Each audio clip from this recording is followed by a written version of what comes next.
kolam sembahan dia. So pipe PVC ni yang menyambung ke kolam sembahan. Jadi boleh tengok air yang keluar bocor tu ke hijau-hijauan.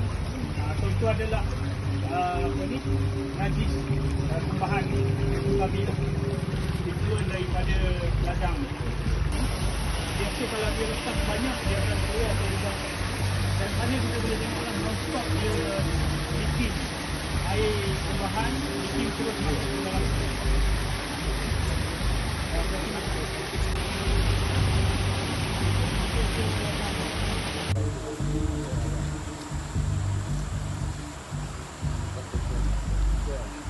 Aliran ni dia terus ke sungai.